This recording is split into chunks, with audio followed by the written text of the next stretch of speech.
जयांची अकेलिया स्मरण होय सकळ विद्येचे अधिकरण तेची वंदू श्री चरण श्री गुरूंचे ते नमस्कार आता नमो ज्ञानेश्वरा नमो ज्ञानेश्वरा नमो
परमपूज्य वासुदेव नंदगिरी बहुरूपी बाबांच्या चरणी नतमस्तक होते।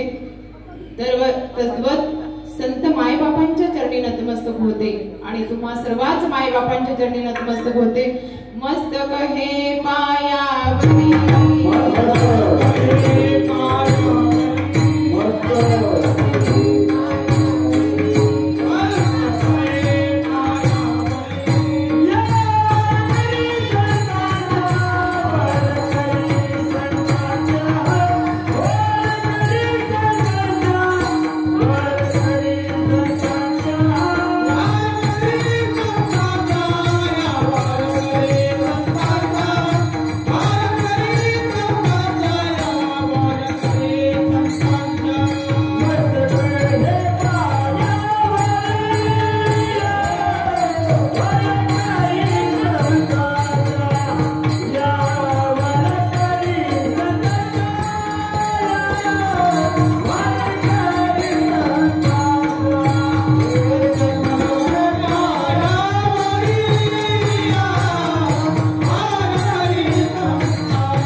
एरिते मायके दुःखाची जनती नाही अद्यंती अवसानी.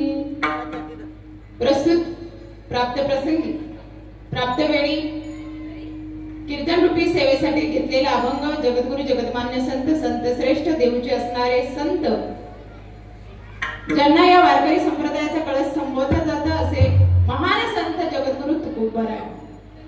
या तुकोबरायांचा अवघ्या 4 चरणांचा उपदेशित प्रकरणातील असणारा अभंग सेवेसाठी निवडलेला आहे. अभंगातून जगद्गुरु तुकोबराय तुम्हा आम्हा सर्वच मानव जीवनाला उपदेश करून जातात की काय करा की या जीवन जगत असताना या त्या गोष्टींमध्ये जीव गुंतवण्यापेक्षा या त्या गोष्टींना आपलंस करण्यापेक्षा इतरच माईक गोष्टींना आपलंस करण्यापेक्षा एकाच देवाला आपलंस करून घ्या, तो म्हणजे भगवंत पांडुरंग परमात्मा, आणि त्यालाच आपलंस करून घ्या. आपुला तो एक देव करून घ्यावा ते नेविना जीवा सुख नव्हे. त्या देवाशिवाय सुख नाही. आपल्याला इतरत्र गोष्टींमध्ये आपण सुख मानू, परंतु त्या भगवंताशिवाय आपल्याला सुख नाही आणि त्याच भगवंताची भक्ती आपल्याला सोडवून नाही नेईल. कारण एरिती माईके दुःखाची जनती नाही अद्यंती अवसानी.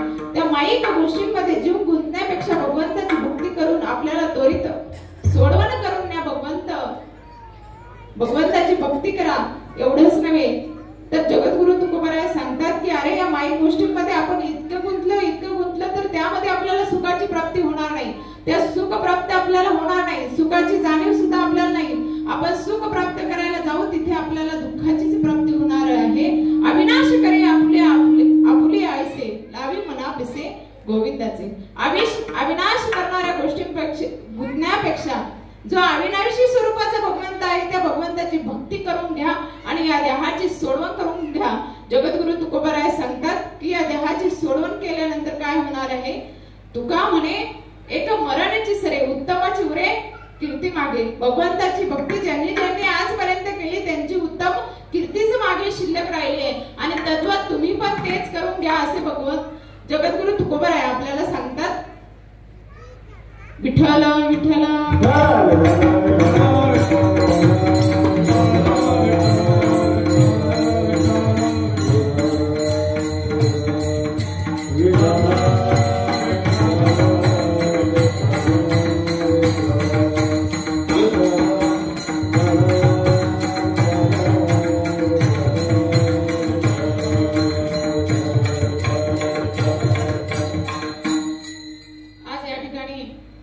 निमित्ताने आपण उपस्थित आहात सर्वांना ज्ञात आहे आणि मग त्याचं आद्य कर्तव्य नाथाने सांगणं म्हणजेच आज या ठिकाणी ज्या बाबांचं पुण्यस्मरण आपण साजरे करतोय असे असणारे कैलासवासी शिवाजीराव गारे या बाबांना आपल्यातून जाऊन आज वर्ष झाले आणि त्यांच्याच पुण्यस्मरणाच्या निमित्ताने आज आपण येथे उपस्थित झालात. तद्वत त्यांच्या मागे असणारा परिवार म्हणजे बाबांची पत्नी आहे मीराबाई शिवाजी गारे, त्याचबरोबर 2 मुलं आहेत राहुल शिवाजी गारे, सागर शिवाजी गारे आणि भाऊ आहेत तानाजी रावबा गारे, संपत रावबा गारे.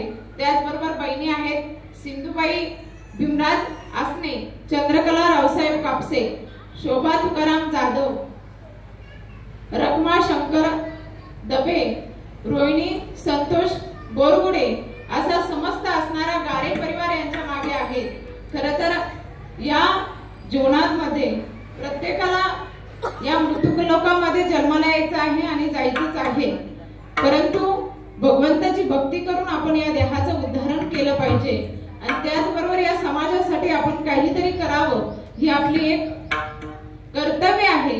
आणि त्यानेच आज हे बाबा आपल्यातून गेल्यामुळे आपण आज त्यांचं पुण्यस्मरण साजरं करतोय की त्यांच्या आठवणींना आपण उजाळा देत आहोत. विठ्ठल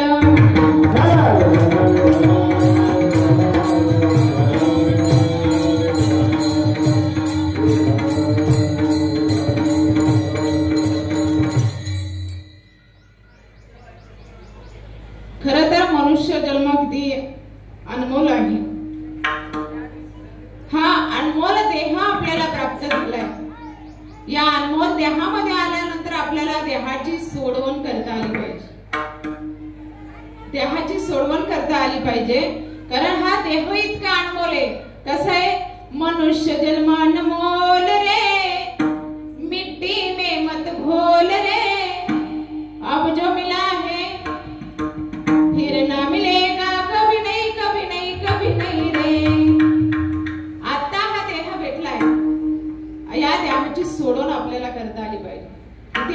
हे बघा ना, या देहाचे 16 संस्कार होतात. कोणत्या? या मनुष्य देहामध्ये आल्यानंतर या मनुष्य देहाचे 16 संस्कार होतात. इतर योनीमध्ये हे 16 संस्कार होत नाही. कारण या मनुष्य देहामध्ये आल्यानंतर बघा 16 संस्कार केले जातात. प्रथमतः खरं तर आपणही सगळे 16 संस्कार करत नाही. मुख्यतः 3 संस्कार करत असतो. एक जन्म आल्या पिंडाला आपण नामकरण संस्कार देत असतो, म्हणजे त्याला नाव देत असतो. या समाजामध्ये जगण्यासाठी, राहण्यासाठी, ओळखण्यासाठी त्याला एक नाव देतो, म्हणजे त्याला नामकरण संस्कार. म्हणजे आपल्या भाषेत काय म्हणतो आजी? बारसं म्हणतो आपण.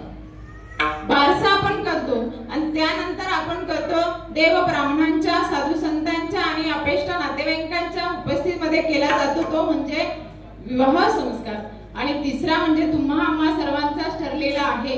कोणी यापैकी इथं बसलेलं म्हटलं आम्हाला नाही हा संस्कार करायचा, ते नाही बोलले तरी तो संस्कार होणारच आहे, तो म्हणजे अंत्येष्टी संस्कार.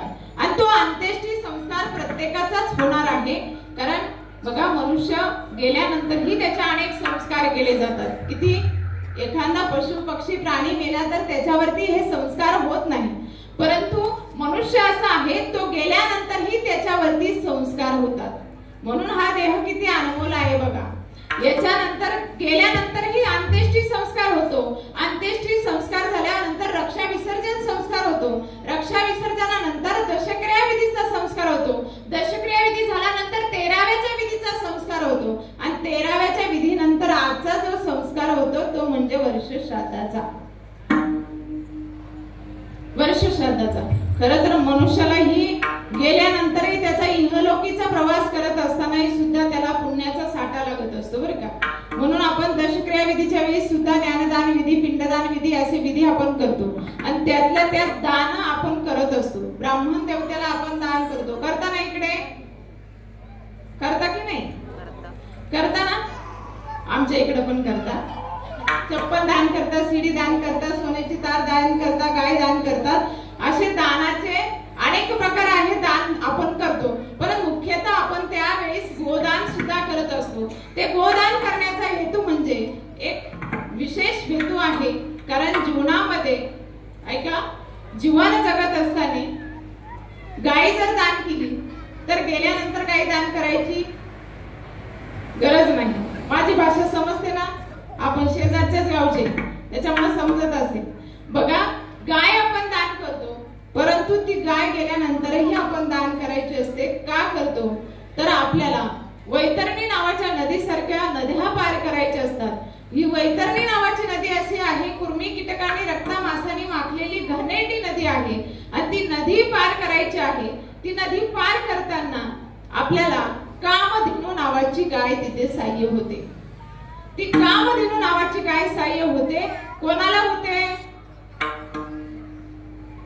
ज्याने गाय दान केली त्याला.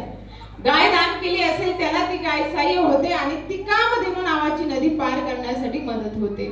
बघा, त्यानंतर तो लेहलोकीचा प्रवास करत असताना अनेक मुक्कामाचे ठेपेही सांगितलेले आहे गरुड पुराणामध्ये.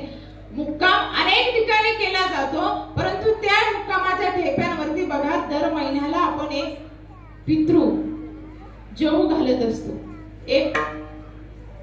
एक माणूस जेवू घालतो. कोणाच्या नावाने? जी व्यक्ती गेली त्या व्यक्तीच्या नावाने आपण जेवू घालतो. ते जेवू घालण्याचं कारणही त्या व्यक्ती आपल्या बघा, गरुड पुराणामध्ये प्रत्येक मुक्कामाचे ठेपे सांगितलेले आहे. आणि जिथे जिथे थांबल्यात तिथे तिथे त्या व्यक्तीला भूक लागत असते. आणि भूक लागत असते. भूक लागल्यानंतर आपण हा पितृ जेवू घालतो ना, ते अन्न त्याला सूक्ष्म रूपाने त्याला सहाय्य होत असते. ते सहाय्य होत असताना आपण पितृ जेवू घालत असताना 12 वाजताच घातला पाहिजे. कारण त्याचंही कारण आहे. कारण आपण कधी कधी लवकर जेवू घालतो, घाई असते, कामाची घाई असते, निघून जायचं असतं, कुठे लग्न असतं, कार्य असतं, त्याच्यासाठी आपण घाई असते, लवकर जेवू घालतो. परंतु पितृ जेवू घालत असताना 12 वाजता जेवू घातलं पाहिजे. कारण त्याचा तो 20व्याचा ठेपा असतो. एवढंच नव्हे तर ते पितृ जेवू घातल्यानंतर आजचा दिवस येत असतो वर्षश्राद्धाचा. आणि ते वर्षश्राद्ध का करावं आपण बघा, कारण आपल्याला पितरांविषयी ऋण फेडायचे असतात, त्या पितरांचे ऋण फेडणं गरजेचं असतं. कारण ते पितरांचे आपल्यावरती खूप उपकार असतात. आपल्याला जन्म दिलेला असतो, वाढवलेलं असतं, पालन पोषण केलेलं असतं, त्यांचे ऋण आपण फेडले पाहिजे. मग ते ऋण फेडल्यानंतर ते पित्र आपल्याला काय करतात हो? तुका म्हणे पितृ आशीर्वाद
कल्याण इच्छिती तया फळा.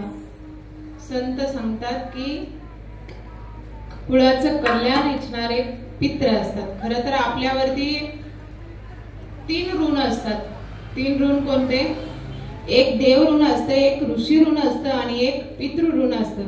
आणि तेच आज पितृ ऋण फेडण्याचं काम आपण करतोय. विठ्ठल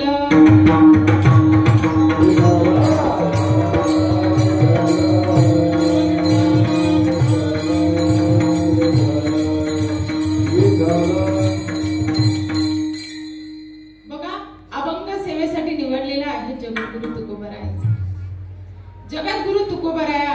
खरं तर तुकोबराया शब्दच हा इतका महान आहे. आपल्या सारख्यांचं नाव घेतलं तर यम पळत येतो.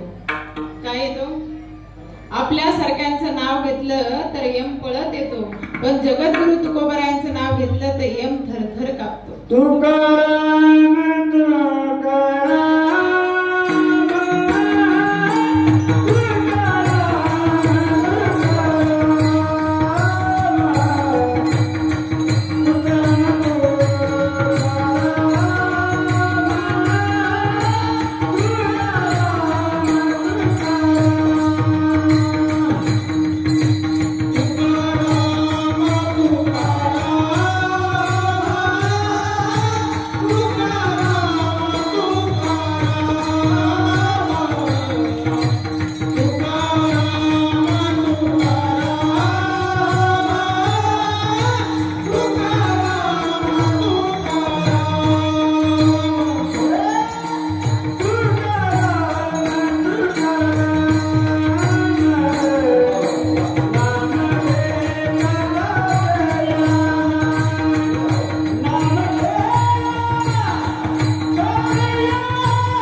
कुणी आलं ती येऊन बसणारे, तुमच्या मागे बसतील, पुढे बसतील, बाजूला बसतील, इकडे बसतील, आपलीच माणसं येऊन बसणारे. थोड्या वेळ अर्धा एक तास आपल्याला कीर्तन रूपी सेवा करायची आहे. सगळ्यांनी इकडे लक्ष द्यायचं आहे. विठ्ठल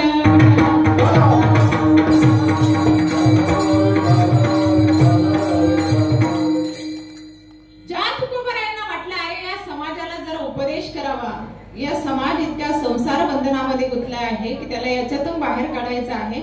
याला उपदेश करावा, याला भगवंताची भक्ती करायला लावावी. कारण जगद्गुरु तुकोबरा नाही माहित आहे का हा देह कशासाठी दिलाय.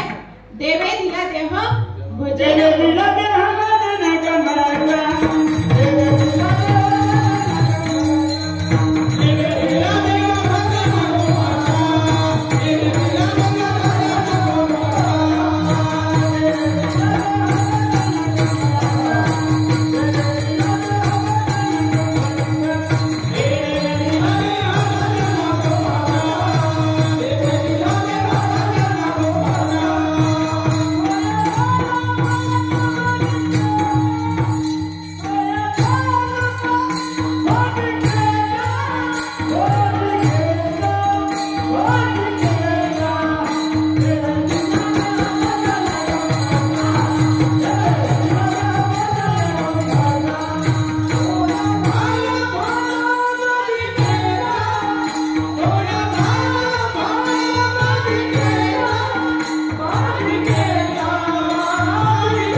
बाधिकेचा.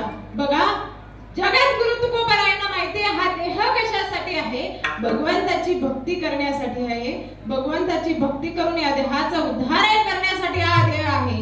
परंतु या देहामध्ये आल्यानंतर या मनुष्याला माहित नाहीये की या देहाचं उद्धारण कसं करावं, देहाची सोडवण कशी करावी. मग या जगद्गुरु तुकोबरायकाला संतांचा धर्मच असा आहे जे जे आपणाशी ठावे ते ते इतरांशी द्यावे. काय धर्म आहे? जे आपल्याला माहिती आहे ते इतरांना दिलं पाहिजे. संतांचा धर्म आहे आपला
कारण उपकारासाठीच संत जन्माला आलेले असतात आणि तेच असणारे संत महान संत या वारकरी संप्रदायाचा कळस ज्यांना संबोधलं जातं असे जगद्गुरु तुकोबराय. आणि हे जगद्गुरु तुकोबराया या समाजाकडे बघतात आणि या समाजाकडे बघितल्यानंतर समाज हा संसार बंधनामध्ये गुंतलेला आहे. या समाजाला संसार बंधनातून बाहेर काढावं, कारण ज्याच्या हृदयामध्ये भगवंताला वास देण्याऐवजी तो इतरांना जास्त वास देतोय, इतर गोष्टींना त्यामध्ये जास्त साठवतोय. असं ज्यावेळेस जगद्गुरु तुकोबारायांना लक्षात आलं त्यावेळेस जगद्गुरु तुकोबाराया भगवंताला आपल्या जवळ घेतात आणि जसे भाजीपाला विकायला निघतात तसे जगद्गुरु तुकोबाराया निघतात आणि समाजापुढे येऊन म्हणतात, अरे देव घ्या कुणी, देव घ्या कुणी. काय म्हणतात आजी मावशी, काय म्हणतात? देव घ्या कुणी, अरे देव घ्या कुणी.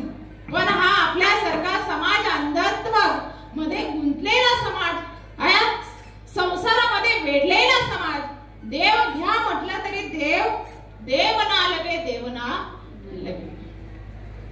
जगद्गुरु तुकोबाराय म्हणतात आम्हाला देव नकोय.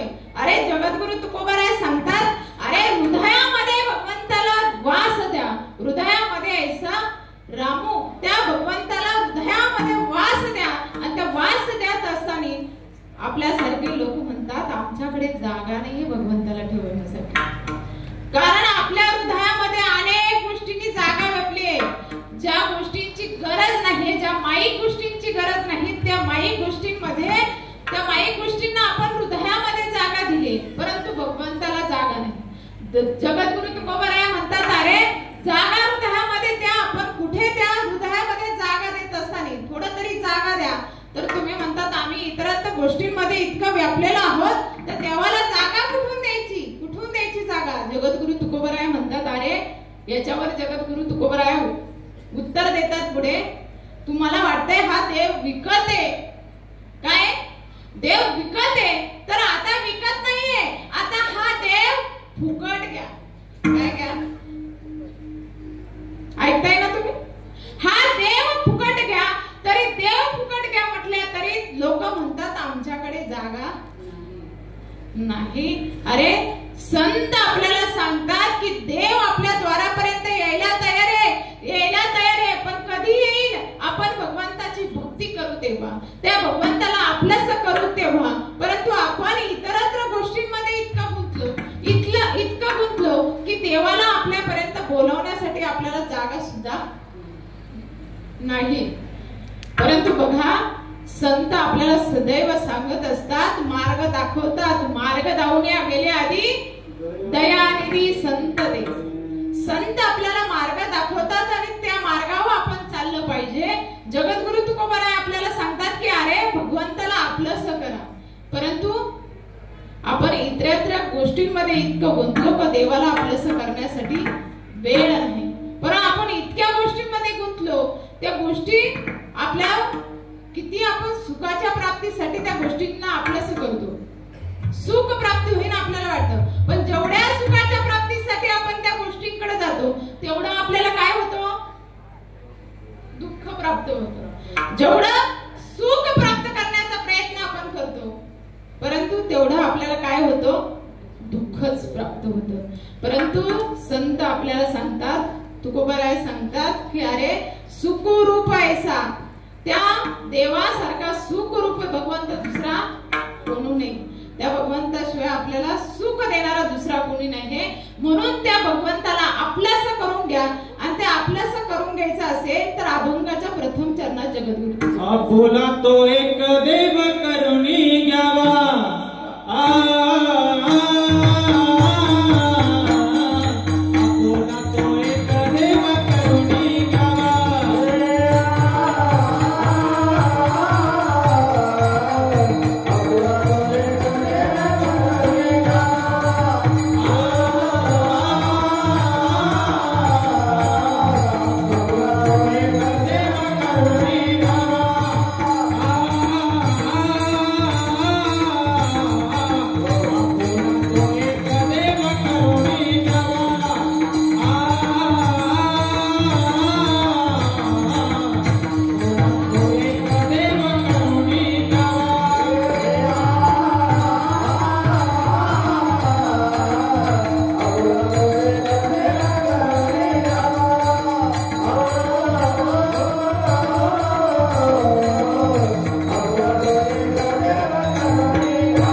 प्राप्ती नाही. मग कोणाला आपल्यासे करून घ्यायचं आहे तर त्या विटेवरती असणारा भगवंत पांडुरंग परमात्माला आपल्यास करून घ्यायचं आहे. त्याच्याशिवाय आपल्याला सुख नाही. सुख रूपायचा तुझ्या पांडुरंगा वाचून. त्या पांडुरंगाशिवाय आपल्याला सुख देणारा दुसरा कोणी नाही. तुम्ही म्हणत असाल या संसारातल्या गोष्टी आम्हाला सुख देतील, या संसारातल्या गोष्टी आम्हाला सुख देतील, परंतु सुख ते आपल्याला प्राप्त करून देणार नाही. कारण संसारामध्ये असूनही नसावे, संसारात आपण असावं पण असूनही नसावे, परंतु आपण संसारामध्ये संसार एक संसारच धरून बसतो. कारण तो संसार कितीही दुःखमूळ असला दुःख बांधवाने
सुखाचा विचार नाही करत.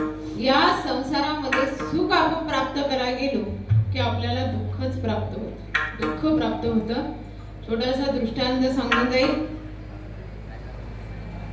दोघं पती पत्नी असतात आणि खूप दिवसानंतर जावई आले आणि जावई आल्यानंतर जावयाची थोडी ठेप ठेवायला पाहिजे आणि जावयाची ठेप ठेवली मुळे काही दिवस गेले पण जावई एवढा लाडवला तर जावई परत जाण्याचा विचार पण करेना.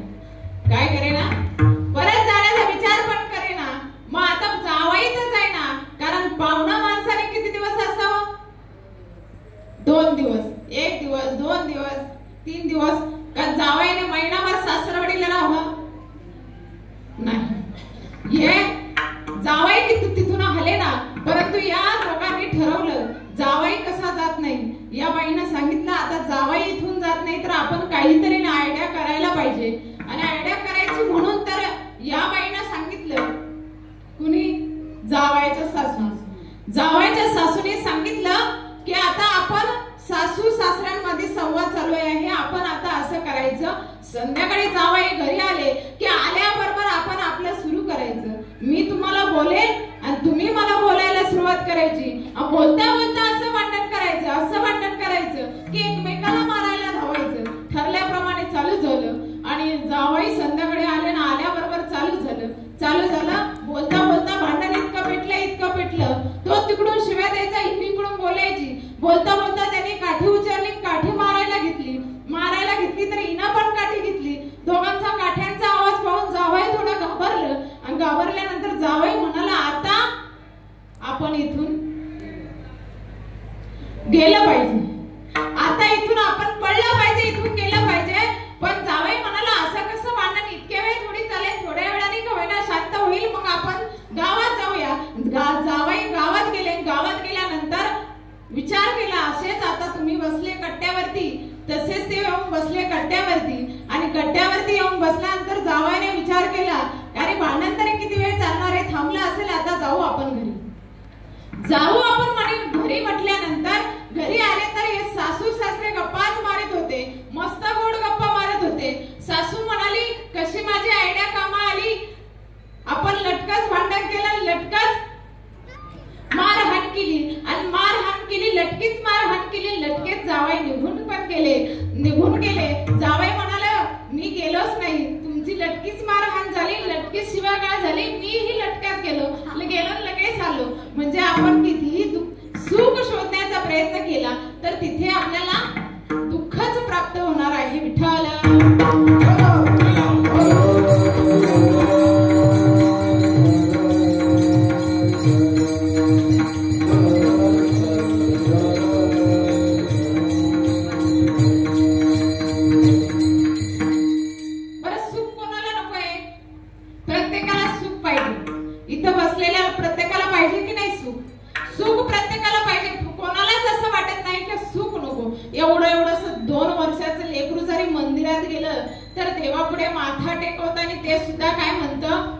भगवंता मला सुखी ठेव. ते नाही म्हणलं तरी त्याच्याही म्हणायला लावते ना. हा, म्हणजे एवढ्या लेकराला सुद्धा काय पाहिजे, सुख पाहिजे. मग आपल्याला सुद्धा सुख पाहिजे. आणि ते सुख जर प्राप्त करायचं असेल तर देवाला आपलंसं केलं पाहिजे. का देवाला आपलंसं केलं पाहिजे? कारण ज्याच्याजवळ सगळं देण्याची कुवत आहे, ज्याच्याजवळ सगळं देण्याची प्राप्तता आहे आणि जो सगळं देऊ शकतो असा असणारा भगवंत आहे. कारण तो सगळी सत्ता चालवतो, त्याच्या सत्तेनं सगळं चालतं, त्याच्या सत्तेनं आपण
त्याची सत्ता.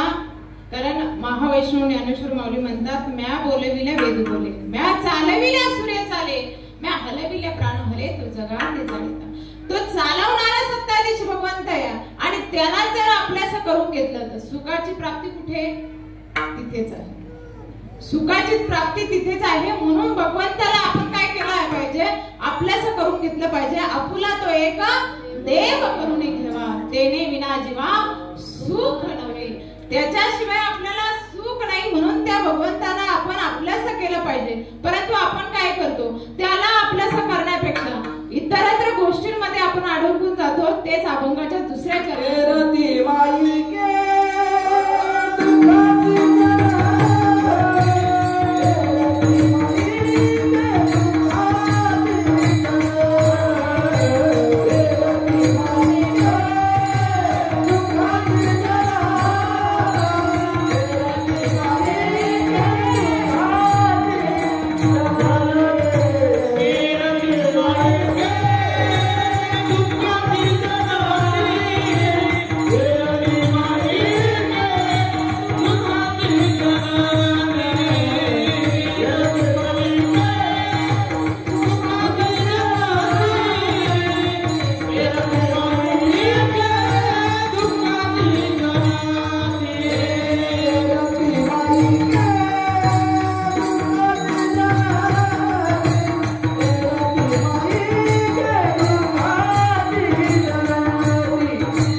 आता एवढं गायन करायला सुद्धा बेंबीच्या देठापासून गावा लागतो, तेव्हा ते येतं आणि एवढं काही सोपं नाही.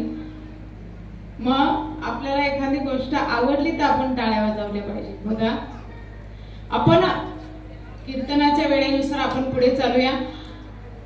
आपण इतरत्र माईक गोष्टींमध्ये अडकायला कामा नको, कारण येथे माईक दुःखाची जनती. या माईक गोष्टी आहे म्हणजे ज्या माईक आपण ज्या गोष्टींपासून आपल्याला काही फायदा नाही, त्या फायद्या शॉर्टकट मध्ये सांगते, त्या गोष्टींमध्ये आपण अडकून न जाता आपण भगवंताची भक्ती करत तरुण गेलो पाहिजे.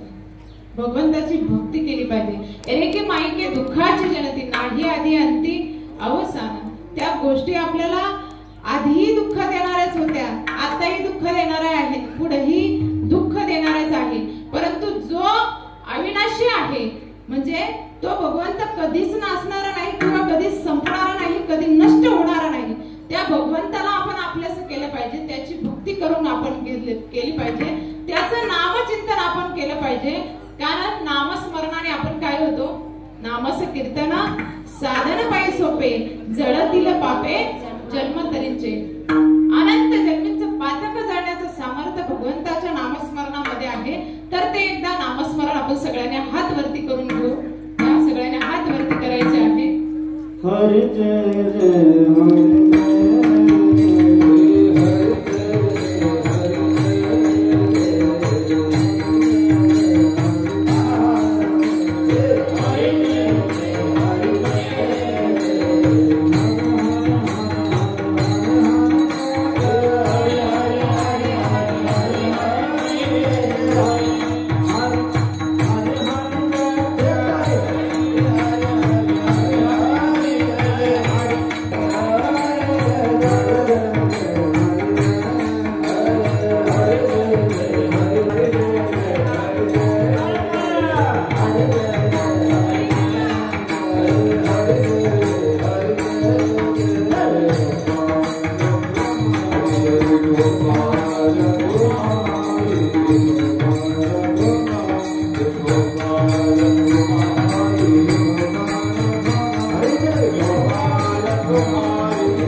गोष्टींमध्ये आपण न अडकता भगवंताची भक्ती करून घ्यावा आणि त्याच भगवंताच्या भक्तीने आपण तरुण जाऊ. कारण जगद्गुरु तुकोबराय सुद्धा म्हणतात, क्षणोक्षणी अरे करावा विचार धरावा या पार भवसिंधू. भवसिंधू जर तरुण जायचे असेल, आपण भगवंताची भक्ती करून घ्या आणि तरुण जा.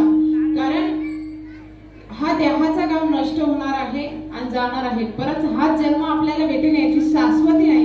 मग आताच हा देह जन्म भेटलाय, याचं उदाहरण करून घ्या. आणि उदाहरण करत असताना ऐका, उदाहरण करत असताना आपण असं जगावं का जगद्गुरु तुकोबराया अभंगाच्या शेवटच्या चरणात सांगतात,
जगद्गुरु तुकोबराय सांगतात, आवाज आहे थोडा, जगद्गुरु तुकोबराय सांगतात की तुका म्हणे एक मरणे जिसरे उत्तम अचुरे कीर्ती मागे. संतांनी कीर्ती मागे वरून ठेवली आहे.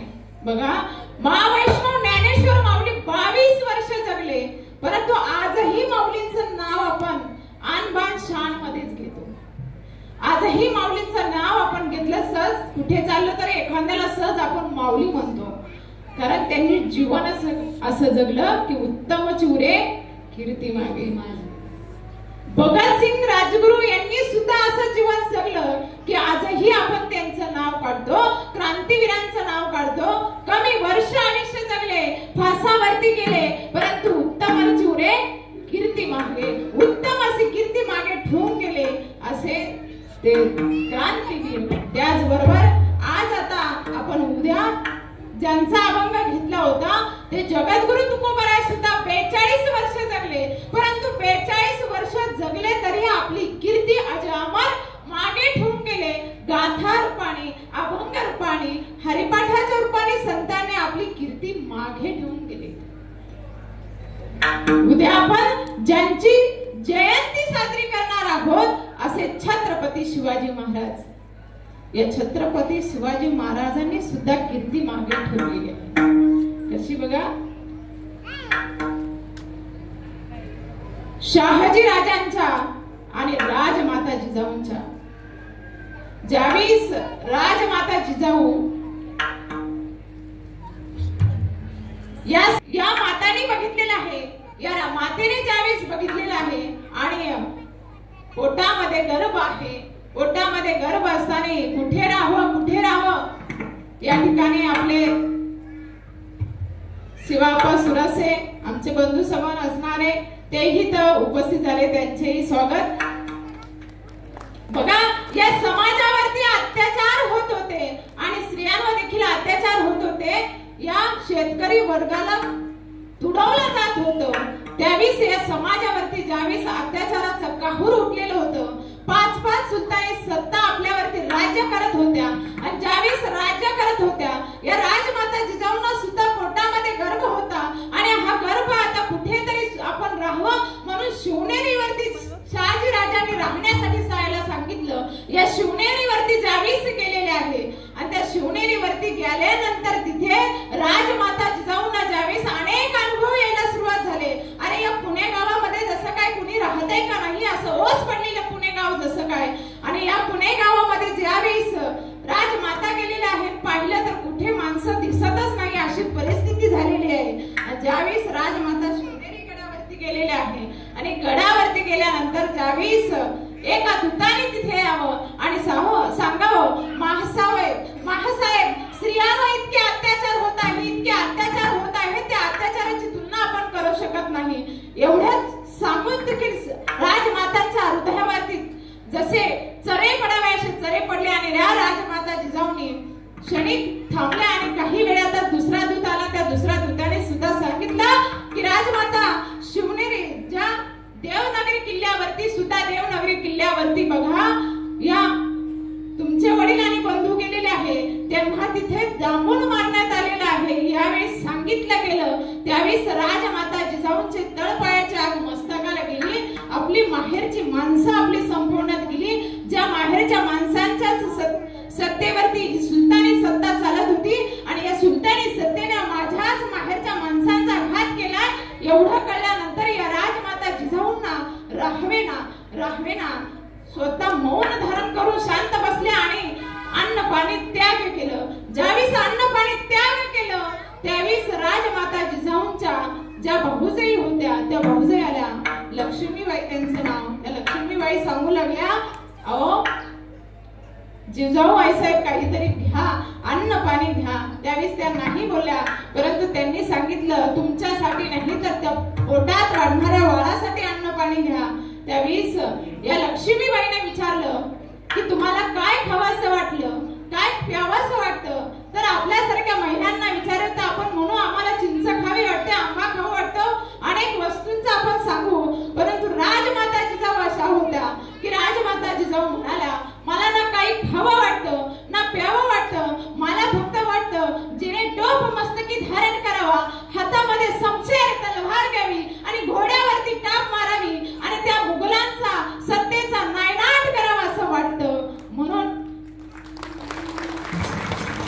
नायनाट करावा असं वाटतं. आणि ज्यावेळेस आईच्या हृदयामध्ये असं चालू असताना, ज्यावेळेस शौर्याच्या गाथा आपल्या हृदयामध्ये असतात ना, त्या आईच्या पोटी सुद्धा तसाच पुत्र जन्माला येतो. आणि तीच आई या शिवनेरीवरती असणाऱ्या या शिवनाई आईला, त्या देवीला प्रार्थना करते, अगं त्या आई, माझ्या पोटी असा पुत्र जन्माला घाल का तो या स्वराज्यावरती स्वराज्य घडवील, या दलिता या लोकांचा या सत्तेचा नायनाट करील असा पुत्र माझ्या पोटी जन्माला घाल. त्यावेळीच राजमाता त्या शिवनाईवरती अभिषेक करतात आणि पुत्र असा दे असं बोलतात. म्हणून पुत्र असा जन्माला येतो. आणि त्या राजमातांना सुद्धा म्हटलं जातं, धन्य धन्य जिजाऊ थोरा शिवरायांची जिजाई, धन्य धन्य जिजाऊ थोरा शिवरायांची जिजाई, आज पूजित महाराष्ट्र सारा.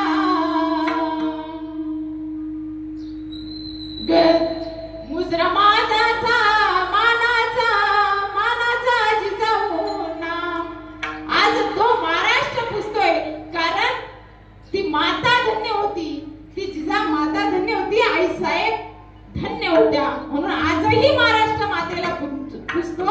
आणि त्याच मातेच्या पोटी ज्यावेळेस 19 फेब्रुवारी 1630 साली असा पुत्र जन्माला येतो. आणि तो पुत्र जन्माला आल्यानंतर या स्वराज्यावरती राज्य करण्यासाठी बघा, आई सुद्धा अशी असावी की तिने पुत्राला घडवलं पाहिजे. त्या आईनं या शूरवीरांच्या गाथा या पुत्राला सांगितल्या आणि तो पुत्र असा घडवला की बघा, स्वराज्यावर राज्य करणारा पुत्र घडवला. आणि पुत्र घडवत असताना ज्यावेळेस या आईनं पुत्र घडवत असताना या पुत्राकडून वचन घेतलं, अरे तुला या स्वराज्याच्या आया बहिणींचं रक्षण करायचं आहे, या शेतकरी वर्गाचं रक्षण करायचं आहे, या समाजाचं रक्षण करायचं आहे. आणि वचन घेतलं त्या पुत्राकडून आई साहेबांनी. बघा, दिले वचन महासाहेब, वचन पूर्ण करी हो. दिले वचन महासाहेब, वचन पूर्ण करी हो.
समाजाचं रक्षण करेन या स्वराज्य स्थापनेची शपथ या रायरेश्वराच्या मंदिरावरती मध्ये घेतली आणि तिथून पुढे स्वराज्य निर्मिती झाली. त्या स्वराज्यासाठी अनेकांनी आपल्या आहुत्या दिल्या होत्या. आहुतीसाठी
ज्या महाराजांमध्ये आज आपण मंदिरात बसू शकतो, आपल्या गळ्यात माळ आहे, आपल्या गळ्यात टाळ आहे, बाबांच्या खांद्यावरती विणा आहे, आईंच्या डोक्यावरती तुळस आहे आणि तुम्ही सगळे इथे कपाळाला कुंकू लावून बसले, याची सगळी कृपा म्हणजे माझे छत्रपती शिवाजी महाराजांची आहे. म्हणून त्या महाराजांचं नाव घ्यायला कधी मागे ती महाराजांची जयंती साजरी करत असताना महाराजांनी आपल्याला शिकवण काय दिली, त्या शिकवणीची जोपासना आपण केली पाहिजे.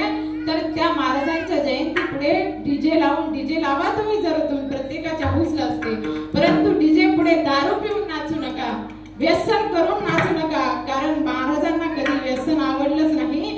त्यांनी या समाजासाठी जगले, या स्वराज्यासाठी जगले, तर आपल्याही हातून काहीतरी समाज कार्य घडावा असं आपण जगलं पाहिजे. म्हणून सगळ्यांनी एकदा छत्रपती शिवाजी महाराजांची गर्जना करायची आहे. छत्रपती शिवाजी महाराज की जय, धर्मवीर संभाजी महाराज की जय. खरंतर आज येथे ही कीर्तनरूपी सेवा योगेश दादांनी माझ्याकडे दिली, त्यांचे मनस्वी धन्यवाद व्यक्त करेल. आणि आज या गारे कुटुंबातून खरे तर वडील स्थानी असणारे कैलासवासी शिवाजी गारे हे बाबा निघून गेलेत. खरं जीवनामध्ये बापाचं महत्व खूप असतं. बाप हा जीवनामध्ये खूप महत्वाचा असतो. बाप हा घराचा आधार असतो. बाप हा स्वाभिमानी बाणा असतो. बाप हा अनुभवांचा साठा असतो. बाप हा जीवनाचा हित करणारा असतो. कारण बापाशिवाय आपल्याला बाप करी जोडी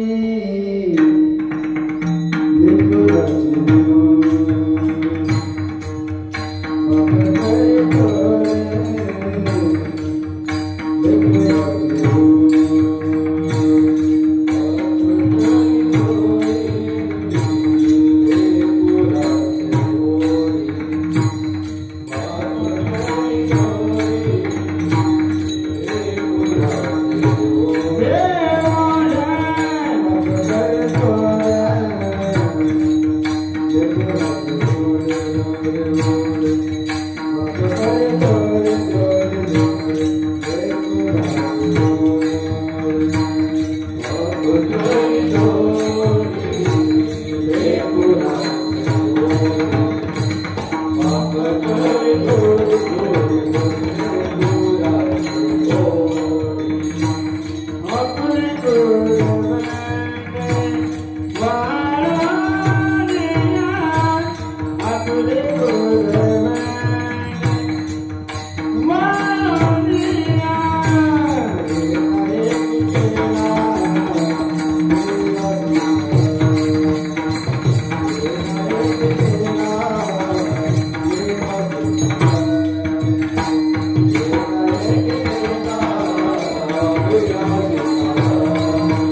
तो बाप असं असतो, आपल्या लेकरांसाठी अहोरात्र झटणारा, कष्ट करणारा तो बाप आपल्याला कधीच आठवत नाही हो. ज्यावेळेस तो बाप निघून जातो त्या बापाची उणीव जाणवते, त्या बापाची कमतरता आपल्याला जाणवायला सुरुवात होते.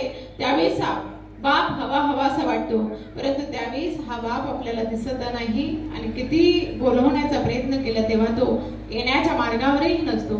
म्हणून सांगते, जोपर्यंत आई वडील आहे ना तोपर्यंत त्या आई वडिलांची सेवा करा, त्यांचं म्हणणं ऐका, कारण त्यांना अपेक्षा कुठल्याही नसतात. त्यांना ऐकलं, 2 शब्द ऐकले याच्यातच अपेक्षा असतात.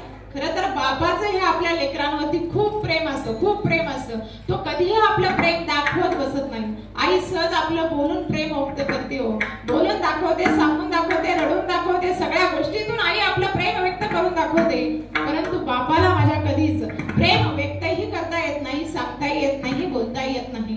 एखाद्या पुरीचं लग्न जरी होत असेल ना, त्या लग्नामध्ये तो सांगतो, अगं किती जागरण करते, बाद झालं, आता आराम कर. पण त्यावेळेस तो आपल्याला रागवणारा बाप वाटतो, ओरडणारा बाप वाटतो. परंतु त्या बापाला आपली काळजी असते हे विसरता कामा नये. कधी कधी मुलांना वाटतं आमचा बाप आमच्यावर खूप ओरडतो, आमच्यावर खूप चिडतो, आमचा रागवणारा हा बाप आमचा खूप कणखर आहे. अहो, तो कणखर बसून दिसणारा बाप वरून जरी कडक असला परंतु आतून मऊ आहे तो बाप. कधीतरी त्या बापाला अलगद मिठी मारून बघा, त्याच्या जवळ जाऊन बसा, बोला 2 शब्द प्रेमाने. त्याला जो आनंद असेल ना त्याला, कारण त्याला असं वाटतं माझा मुलगा म्हणजे माझा राजकुमार आहे, माझा मुलगा म्हणजे माझं सर्व काही आहे. पण कधी कधी बापाचं मुलाचं जर पटत नसेल ना, तिथं सुद्धा त्या मुलाला वाटतं माझ्या बापाचं माझ्याकडे लक्षच नाही, माझ्या बापाचं माझ्याकडे लक्षच नाही. छोटासा दृष्टांत सांगून जाईल. फ्रेंडशिप डे असतो, त्या फ्रेंडशिप डे आता फेब्रुवारी महिन्यामध्ये खूप डे साजरे करतात. पण ते साजरे करण्यापेक्षा, ते डे साजरे करण्यापेक्षा माय बापांसाठी एक डे साजरा करा, तोच खूप मोठा असेल. एका मुलीनं सहज आपल्या आवडत्या व्यक्तीला ते फ्रेंडशिप बांधायचं म्हणून तिने ती फ्रेंडशिपची लेस घेतली आणि ती लेस बांधण्यासाठी त्या काकांजवळ गेली. त्या काकांना सांगितलं, काका तुम्ही रोज मला भेटता आणि तुमचा जो प्रसन्न चेहरा आहे ना तो बघून मला खूप बरं वाटतं, म्हणून माझ्या आवडती व्यक्ती तुम्ही आहेत. परंतु एक काम करा, एक फ्रेंडशिप डे फ्रेंड म्हणून तुम्हाला मी एक लेस बांधलेली आहे आणि ही दुसरी जी लेस आहे तुमच्या आवडत्या व्यक्तीला बांधा. असं ज्यावेळी सांगितलं गेलं त्यावेळेस त्या मुला, तो बाप घरी येतो, विचार करतो कोणाला बांधावा, कोणाला बांधावा, आपल्या आवडतीची व्यक्ती कोण आहे. परंतु त्या बापाच्या मनामध्ये एकच व्यक्ती आवडती असते, ती म्हणजे त्याचा मुलगा असतो. आणि ज्यावेळेस तो बाप घरामध्ये येतो, आईला असं वाटतं मुलाचा बापाचा कधी समोरासमोर येत नाही, बोलती नाही, भेटती नाही, किती रागारागाने एकामेकांना बघत असतात आणि हे समोर आल्यावर कधी भांडता का काय असं आईचा धाक मनामध्ये उभा असतो. परंतु बघा, समोर मुलगा रूम मधून येतो आणि या बापाने सहज त्या मुलाला लेस बांधली. ती फ्रेंडशिपची लेस बांधल्याबरोबर, ती लेस बांधल्याबरोबर त्या मुलाने विचारलं, हे काय करताय, हे का बरं बांधताय. त्यावेळेस त्या बापाने सांगितलं, एक मुलगी मला भेटली होती आणि त्या मुलीला सांगितलं की ही लेस मी तुमच्या हातात बांधली आहे, परंतु ही दुसरी लेस तुमच्या आवडत्या व्यक्तीला बांधा. त्या बापाची आवडती व्यक्ती म्हणजे तो मुलगा होता, त्याचा स्वतःचा मुलगा होता. म्हणून त्या मुलाला सुद्धा ज्यावेळेस बापाने लेस बांधल्याबरोबर बाप माझ्या सर्वात आवडीचा आहे, मी बापाच्या सर्वात आवडीचा आहे असा विचार केल्याबरोबर त्या मुलाने सुद्धा बापाला अलगद मिठी मारली. अहो, तो बाप कधीच आपल्याला कळला नाही, कधीच कळला नाही, कळणार सुद्धा नाही आपल्याला. ज्यावेळेस ऊन वारे चटके आपल्याला लागतात त्यावेळेस तो बाप आपल्याला कळतो. पण त्या बापालाही समजून घ्या, त्या आईलाही समजून घ्या. आज या कुटुंबातून कैलासवासी शिवाजी गारे बाबा निघून गेले, परंतु कैलासवासी शिवाजी बाबांना सुद्धा भगवंत चरणी चांगली जागा भेटो अशीच प्रार्थना करेल. सेवेला पूर्णविराम देण्या अगोदर आज या ठिकाणी गावचेच भजनी मंडळ असणारे ताई आहेत, त्या टाळ घेऊन उभ्या राहिल्या. बरेच आपल्या आश्रमाचे विद्यार्थी आहेत. त्याचबरोबर ताई, मावशींचं नाव काय, अंजनाबाई सुद्धा मावशी तुळस घेऊन उभे राहिले. आपल्याला 1.5 तास 2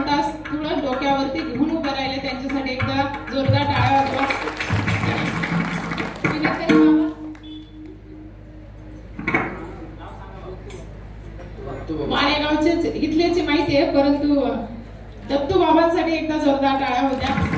कारण विना घेणं म्हणजे एक नारदाची जागा असते आणि नारद रूपी असणारे आमचे विनेकरी बाबा त्यांच्यासाठी जोरदार टाळ्या.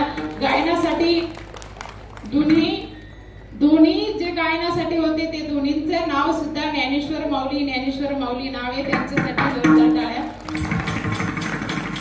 आणि शिवचरित्रकार सोमनाथ आपला सोमनाथ दादा देखील आहे, आपल्या आश्रमाचे विद्यार्थी आहे.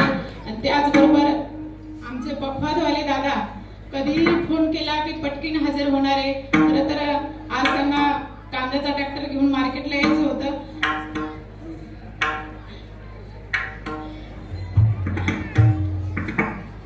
परंतु आज ते इथं फोन केल्याबरोबर उपस्थित राहिले असे योगेश दादा चिंचुले आज इथे छान प्रकारे पक्वाद रूपी सेवा दिली. यांची मनापासून टाळ्या वाजवून स्वागत. आणि खरं तर तुम्ही सगळ्यांनी आमचं ऐकून घेतलं म्हणून तुमच्यासाठी तुम्ही टाळ्या. आणि आमचा आवाज काही एवढा भारी नाहीये. आणि खरे काही सिस्टीम वाले म्हणतात माऊली बाबांना तुमचा आवाज फाटला,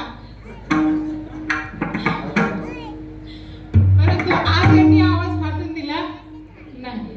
खरंच सिस्टीम वाल्यांसाठी सुद्धा जोरदार टाळ्या होत्या.